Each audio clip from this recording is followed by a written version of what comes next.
it's really important that you study at the piano everything, but especially contemporary music. And this, as far as I'm concerned, is contemporary music.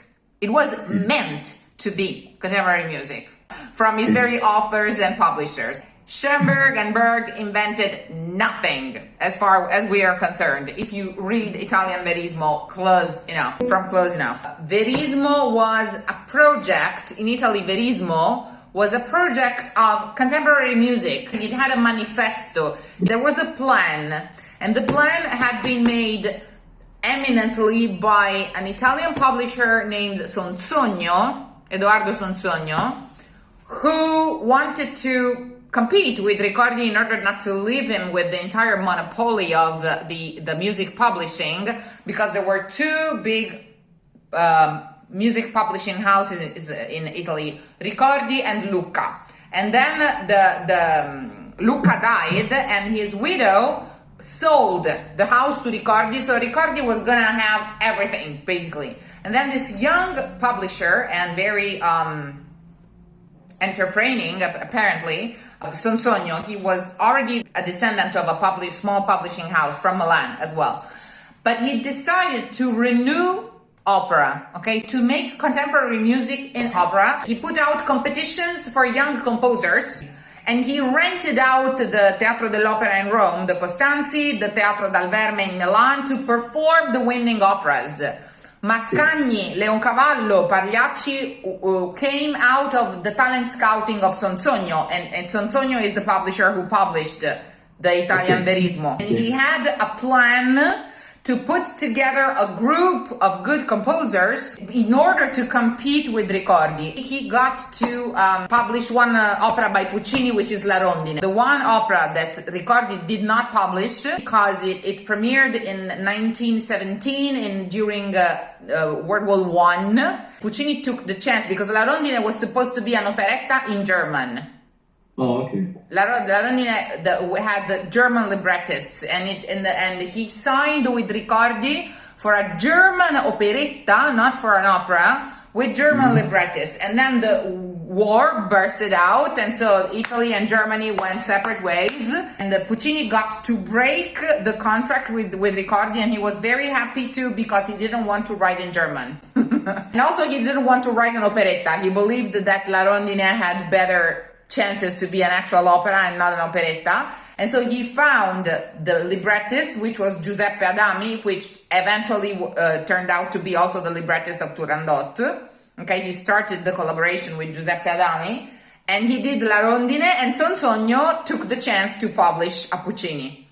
For the same reason, La Rondine premiered in Monte Carlo, because it was a neutral territory. And only at the end of the war in 1918 it got to premiere in Italy as well, in Bologna. But this is to say that this, what we call Verismo, is Schoenberg in Italy. It's contemporary music and has to be treated as such, because there was a deliberate plan that started with a publisher whose name was Sonsogno, Edoardo Sonsogno, who decided to compete with Giulio Ricordi by putting out some new music that was different. There was a publishing plan, okay? So, this speaks volumes. And if there's one thing that is worth knowing about contemporary music, is that if you simplify the writing by adding or subtracting octaves, it turns out to be very simple. So in this case, if instead of the major seventh, ascending major seventh,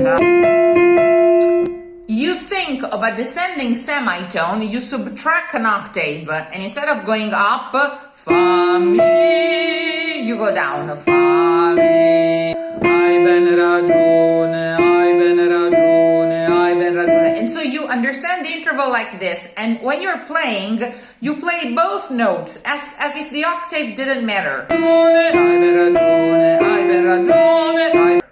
Contemporary music is to be treated as if octaves didn't matter.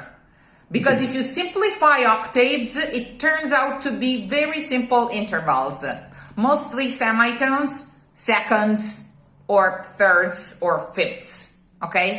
But you have to play the notes one octave down or up. So in this case, hai bene ragione, hai bene ragione, hai bene ragione, hai bene ragione. You see what I'm doing here? You start reasoning this way. Hai bene ragione, meglio. If you subtract the octave, what you have is a chromatic scale. Hai bene ragione, meglio non pensare, fammi re, fammi re. You have a chromatic scale, okay? And then you bring it up. Hai ben ragione, meglio non pensare. And then the chromatism keeps going.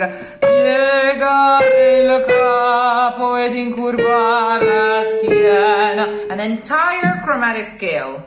Right. An entire chromatic scale that begins apparently from an octave higher only because it's a chromatic scale and you have to go through it. Because you have da da da da da da da da da. That's why you go up. Because otherwise you would have to do da ba ba ba ba ba ba ba ba and then up to the lower G. You see what I'm saying? Okay? Yes. So this is contemporary music, and contemporary music is classical music plus or minus octaves. When the interval sounds hard, learn to treat the octave as if it didn't matter, and it will simplify things immediately. Contemporary music used to be studied on the piano, leaving the voice alone, because if you start pushing your voice on a major seventh interval without really knowing where you're landing, all you will learn is efforts. Okay. Efforts, efforts, efforts. Whereas it has to become natural. All his bitterness, and then when we will get to Pagliaccio, you will see how much this I'm saying is true, and how much it will help you in the Vesti la Giubba especially. Do not skip this type of study at the keyboard till you don't have to verify the intonation with your voice after you've heard the note and make it, but you really know, like mentally, very rationally, as if it was contemporary music of the late 1900s, not of the early 1900s. You have to know the interval with your mind, in your mind, and you need to be able to, you need to be cold enough to calculate, to move it an octave lower if it makes things easier, and to do all of this type of mental calculations while you're singing. It'll make things so much easier. This music cannot be sung, I know it is, but that's really irrational. It is sung, that's not what Verismo is. Verismo means let's be lifelike. Let's really analyze what life sounds like and try to mimic in its very intervals. This is the closest thing we have to Schoenberg's Pierrot Lunaire, to the Sprechgesang. Okay? So it has to be very rational in its study and execution secondarily. This whole phrase from the beginning. Hai bene ragione, meglio non pensare, piegare il capo ed incurvare la schiena. Hai ben ragione, meglio non pensare. Piegare il capo. He mimics the bowing of the head with the semitone. Piegare il capo ed incurvare. Same for the bowing of the back. La schiena. Piegare il capo. Makes sense, doesn't it? It does. Okay? You have to do what I'm doing. Per noi la vita. Not per noi la. No. Starting letting the keyboard sing. Let the keyboard sing for long days. Till you really have no doubt where you have to land on that vowel in your mind. Okay? Per noi la vita non ha più valore. This is a triton. The forbidden intervals of contemporary music. Ed ogni gioia si converte in pena, and another triton.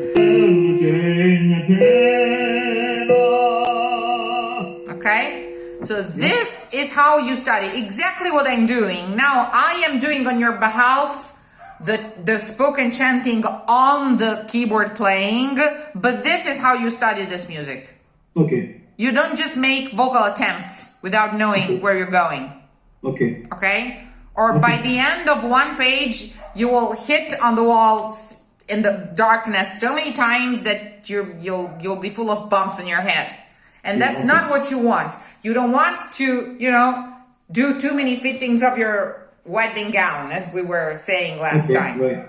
This is how you think here. This is how you think here to get the notes without the score. And I would tell you, but then with the piano it gets easier. No. Contemporary music needs to be known in absolute pitch, perfect pitch, note by note, without the piano. Okay. Play around with the keys of the keyboard as much as you can, till they become familiar for themselves with their own names. This is a role to study 5-6 measure at a time. Okay. Because the musical depth and complexity is not comparable to Verdi or Trinidad. This is really new.